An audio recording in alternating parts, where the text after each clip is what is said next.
I've been buying camera gear for around 15 years and I've wasted so much money on gear that I regret buying. So in this video, I'm going to show you the stuff I don't regret buying and why one of them saved our camera when it was run over by an SUV.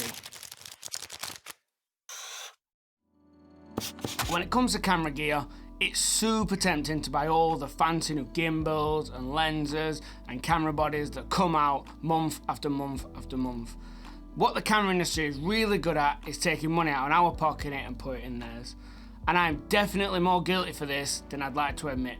Looking back over the last 15 years, I've bought so much stuff that have been a massive waste of money. So the purpose of this video is that I can share my knowledge that I've gained with you guys to stop you from making the same mistakes by pointing you in the right direction of a couple of things that have stood the test of time, lasted year after year, come out on every shoot, and I would purchase again in a heartbeat. The only problem with that is when I sat down to write this video, there was just so much stuff I wanted to put in it, the videos ended up way too long. So, to put myself under some rules to keep the video at a decent length, I narrowed it down to my 5 favourite things that I would purchase again without thinking twice. So, let's not waste any more time and let's get into the first thing. Number 1, the first thing on my list is an easy rig. So the easy rig that we own right now is the Minimax Stabilite, I think it's pronounced. This is the one that does not hold the most weight, so it's a smaller vest with the smaller springs.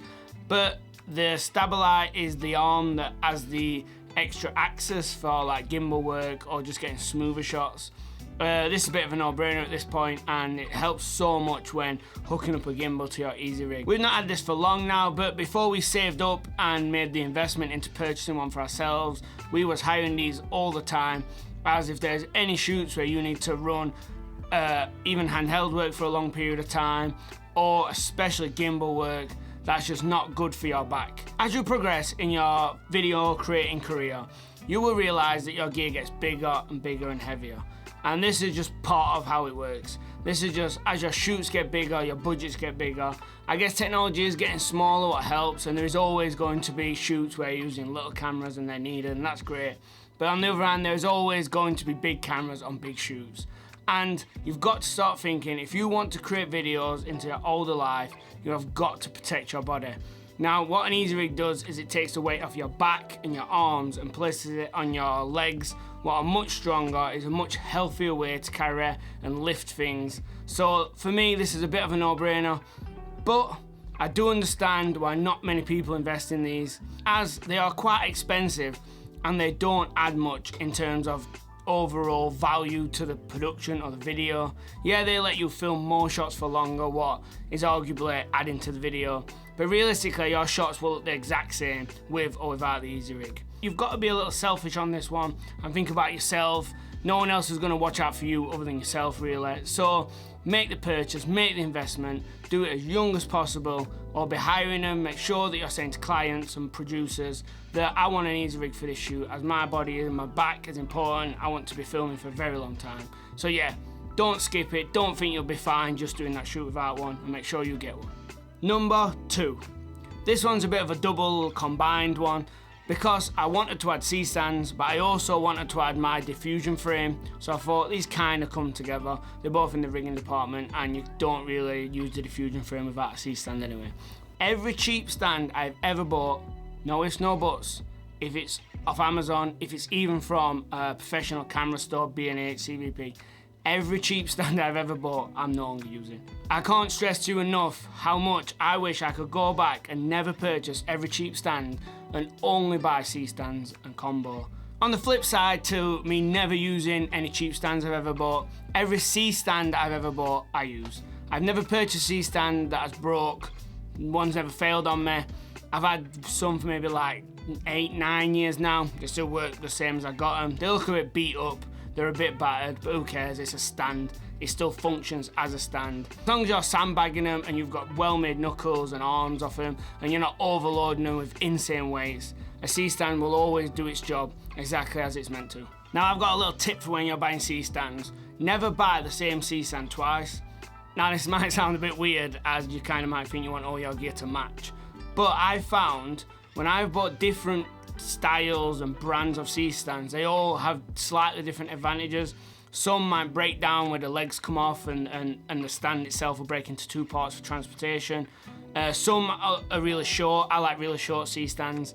The amount of times the C-stand's not being able to collapse low enough, I've had to pull out one of my shorter stands. Some have the legs that separate for mounting on stairs.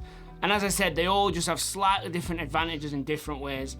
And for this reason, I always, whenever I'm ready to invest in another couple C-stands or buy a new one, I will always just go out there and try a new brand that's got good reviews and I've heard of before, because it might bring something new to my kit where I can mount a light where I couldn't before and give me a slight advantage on making the video a tiny bit better. So let's talk about the diffusion frame I have. I, myself, and I see loads of people who buy softboxes, and I get it, they're kind of offered to you in packages with the lights you purchase, but I really don't understand why more people don't just invest in a diffusion frame. You can get them that fold away, you can get them that, like the one I have, where it's just a steel frame with a little handle on it to mount to a stand. You can wrap these yourself so you can change the strength of the diffusion. You can buy a roll of diffusion. I buy the leaf filter ones, and these things last forever. I think I'm still on the first roll I might have purchased maybe like 2-3 years ago. It's all personal preference on when you actually want to swap it out and when you don't. But like I said, it just feels like everyone just defaults to getting the softbox, and you might want like a round look for the eyes. What's great, but I personally prefer a square frame. I don't know, it just feels like it hits and lands a little different. And you can get a much bigger, what creates softer light. You can get stronger diffusion that creates softer light. You can even turn it into a neg fill if needed by wrapping it with something black. It's much more customizable, much cheaper. The last thing I want to mention on this is C-stands and the diffusion frame, especially the diffusion frame. I just feel it has a more professional look than a softbox. Having a biggish diffusion frame on set to a client or director, producer, whatever, they just feel like it's more of a bigger set. I know it's all a bit of BS and none of it's really real, and it's all to what the video looks like, but it definitely helps for BTS and people showing off and whatnot. For me, I would skip a softbox and just go straight to a frame with a good C-stand, always. Number 3 is our server. We have a Synology DS1817, what means as much to you as it means to me, just a bunch of numbers. But the point I'm trying to get across is the Synology server. The way Synology works, the way NAS works, I guess there'll be other brands out there or do a similar thing, but you can't put a price on the reliability of having a strong archive and server for protecting projects and footage. If you're doing paid gigs, you really need to build some sort of robust system.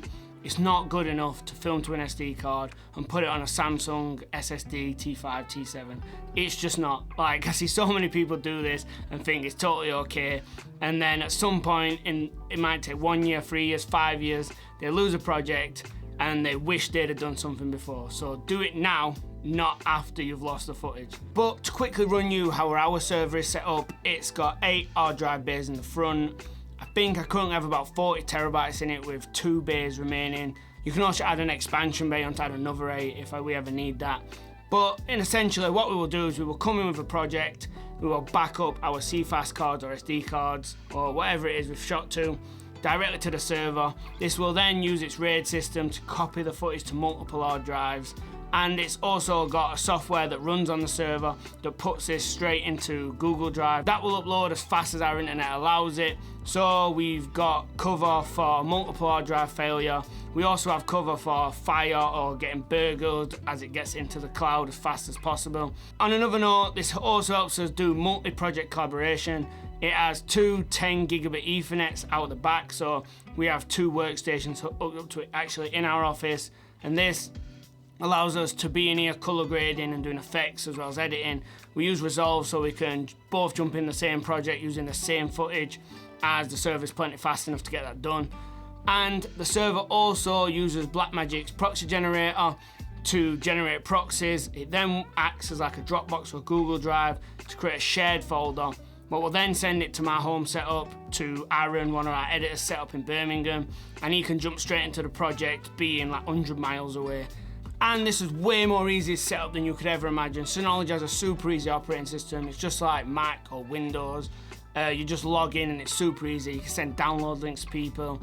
The possibilities are endless of these things. If you just do a bit of research online, you'll see how crazy it gets. If you ever want to get onto hundreds of thousands or millions, whatever your goals are to do with budget, don't think you're ever going to get there unless you at least have a safe way to store and back up footage. Number 4. Right, let me grab this one sec. This is the Blackmagic DaVinci Resolve Mini Panel. Don't you just love Blackmagic's name at this point? Mini Panel. This reminds me of the Ursa Mini or the Pocket Cinema camera. But yeah, this is the mini panel. There is a micro panel and an advanced panel that's like absolutely massive. And the micro panel is just like chopping the top part of this off, just the bottom part of it. As viewers who may have watched a lot of my old videos will know, I'm massive on color grading and finalizing images. Just pushing the most quality out of the image you've captured is something I really show a desire for, and I've done loads of research into. This thing is quite a hard sell over video or pictures, as it's something you really need to get your hands on and feel. This is one of them items that the way you're doing it now with a keyboard and mouse, you'll be finalizing projects, whether that's in Premiere or Final Cut or Resolve. And as soon as you've used a panel on one project, just finalize the panel to stabilize your footage, color grade and correct your images. You then start asking yourself the question how you ever even did it with a mouse and keyboard. It's weird. I've graded hundreds and thousands of projects on a mouse and keyboard, but now anytime I go to do that, it feels like something's missing. It feels like I'm slow, I'm incapable, I'm not getting the job done quite as well. These things can be expensive, I guess, but if you start to actually think about what you're purchasing, yeah, you're purchasing some fancy panel that looks impressive, but you're purchasing something that makes you faster, it saves you time on every project. If you can save 1 hour off a project, over your next 1,000 projects, you're gonna save 1,000 hours, and that is kind of immeasurable. And that's without even getting into this thing can actually add an improvement to every shot you ever take. Every clip you ever take, whether it's for a YouTube video or a paid project, whatever it is, this thing will improve that. So the impact this thing can have on your overall look and how good you are as a video creator is massive. And when you start thinking about it that way, it's kind of not really that expensive at all. So last but not least, number 5 is a boring one. It's a Peli case. Now, I strongly remember coming across Peli cases and thinking they was the biggest rip-off ever. I remember seeing third-party brands, other cases, and thinking they're so much cheaper and they do essentially the same job. And while this may be true with some, I've got a little story that I need to tell about why I no longer think that. A few years back, we were shooting a jewellery ad for social media, and we all met in a car park in a national park. I think it was quite a small crew of like 10 to 15 people, and the ad was basically like a picnic, and we was getting some stylized fashion shots of someone wearing a bracelet, having a picnic, kids, family shots. In the background there was an SUV. Now, as we pulled up in the car park, we started unloading gear out of the production van, and at the same time there is a set designer moving the SUV.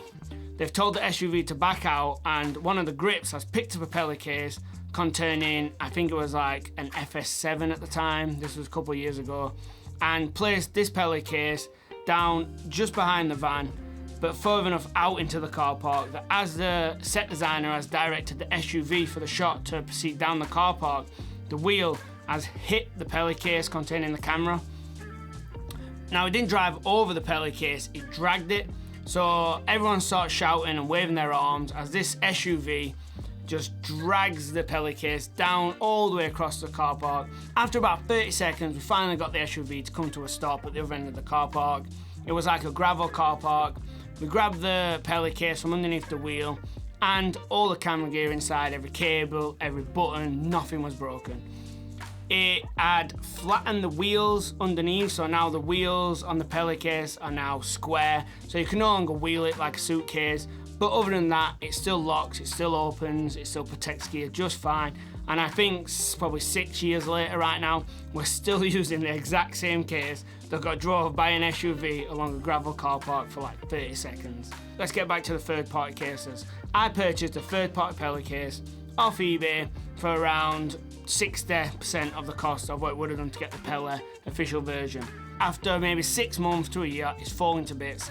I'm going to show you some B-roll. The locks don't lock anymore, the screws have come out, and I'm sure this is not the case for all Peli cases. I'm sure they have good competition that do a cheaper and better job, but I don't know what that is. I've not tested. I'm not about to go buying loads of cases, invest loads of money to find that out. So for me, the brand, knowing that I'm gonna get something reliable that can save my gear, it kind of makes the cost worthwhile. So from there on out, I've always purchased pellet cases. So they're the top 5 things that I think are the biggest and best purchases we've made at this production company, and I would purchase again or recommend someone to buy without thinking twice. Let me know in the comments what your favourite purchase is, or if you bought something that you massively regret buying.